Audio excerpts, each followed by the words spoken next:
sometimes we want to believe that we are actually listening to what people are saying to us. And then later on, I think that they would probably beg to differ. So let's talk about that. Hey there, Kellie here, and welcome to another fantastic slice of my world.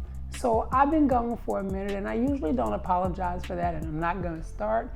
But today I wanted to ask you guys, I wanted to share with you all, part of the reason that I've been gone is because I almost felt like, you know what, I've said all I needed to say. I've said, you guys know where I live, and I'm not being all that adventurous, and I'm not really going out much because of the pandemic and just because my body is stupid. And what else am I going to talk about? And I didn't want to just harp on the fact that I'm battling my body. And so I kind of just went away for a little bit and had to back up and regroup, if you will. But while I was out, I noticed something, and I'll tell you guys, for me, I am a yappy person. And this is probably why YouTube is very well suited for me, because I like to talk. And when I was younger, women in particular didn't care for me. I always had more male friends than female friends. And part of the reason for that, as I grew older, I realized that I always got a story. I got a big old personality. But here's the thing, I don't really care about being the center of attention.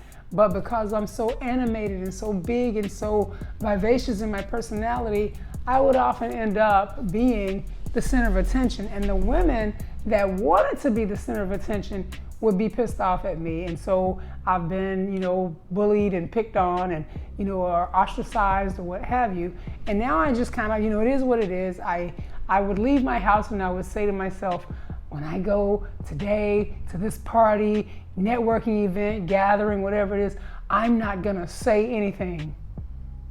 When it's a natural part of you, you can't fight it. It is what it is. So now I just kind of tease and I tell people up front, especially women, I'm like, I'm so yappy, sometimes I worry that my tongue is gonna get sunburned. So I don't, I make a joke out of it so they can feel comfortable knowing that's a part of my personality. But here's the other thing that I will tell you about me. While I am very talkative, I tend not to say things that have no meaning. I don't talk just to hear myself talk. But in addition to that, I'm a very good listener. So I actually know how to be quiet. I actually know how to hear exactly what you're saying. And because of that, I equate that to why I did so well when I was in real estate. Because people would come in and I wouldn't just hear I need 3 bedrooms and 2 baths. I would hear, my daughter is always in the bathroom and we only have 1.5 baths and she's moved in there and it's her 2nd bedroom and those kinds of things. So I would find ways to give you exactly what it was that you told me you needed without necessarily saying, I need an extra bathroom or, what have you. So I am a very good listener. Now, my point in all of this battling that I'm doing is I've noticed also that people don't listen very well.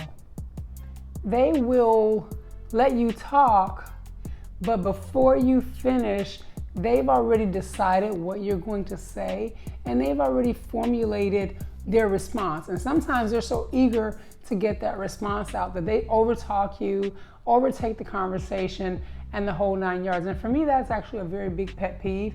If you want me to shut down on you, because in my mind, what you're saying to me is, what you have to say doesn't matter. What I have to say matters more. So hurry up and finish and let me say, so I'm not gonna fight with you. Again, I don't need to be the center of attention. But what I want you guys to think about is your feelings. When you're going through a crisis, when you have something important going on, even when you have some wonderful news, if you don't feel heard, does that leave you feeling empty? Does that leave you feeling like the people that you thought cared the most about you don't care as much as you thought they did? How does that leave you feeling? So for me, one of the biggest issues that I've had since battling lupus is that nobody hears me. They all want to encourage me to have a positive outlook.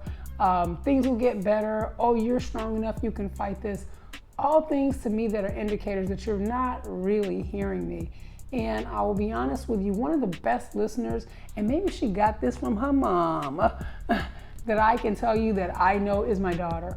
My daughter is so very good about being quiet, hearing what you have to say, and then letting you know, I can't really address that because I don't have any experience in that, but I'm really sorry that you're having to deal with that, so I really appreciate that. Know that when someone is giving you bad news, they're not giving you bad news to make you feel awkward. They're not giving you bad news, even soliciting encouragement. They just want to be heard. And if you can sit and listen and then be genuine in your answer, I've got a friend that shared a story. Her sister had passed away. And when they were doing the funeral, people kept coming in and they were like, she's in a better place. And my friend was like, how the hell do you know? Like, have you been there? Like, those are not words of comfort. I think that people want to feel comfortable with you sharing something that makes them uncomfortable. And because of that, you step outside of your genuine self and you just say the script. Oh, she's in a better place. Oh, the God called her home, or whatever those things are that people say. Oh, I'm so sorry that you're sick, but you're gonna battle through this. That's not what we want to hear. We really just want you to listen. And and if you have no experience, and I'll be honest with you, I can't even say if you have no experience, because when I meet people who have chronic illness, I got one. I've battled it every single freaking day. I'm sitting here now, stomach on fire because I had dinner, heartburn like a mother. So I'm suffering some way, somehow, every day. But what I don't want to hear is you understand, per se. That's probably not the right way to put that, because if you got a chronic illness, you probably do understand. But what I don't want to do is have you think that because you're going through it, that what I'm going through is not worthy of being heard. So I hope that this helps somebody, maybe be a better listener and maybe be more genuine in what it is that you have to say. I'll tell you, for example, I hear people, when they say, oh, I'm battling this and I'm battling that, and I will rarely ever give them full-on advice. Even though I'm battling things of my own, what I will do is I will encourage them, in ways that I feel like are genuine to them.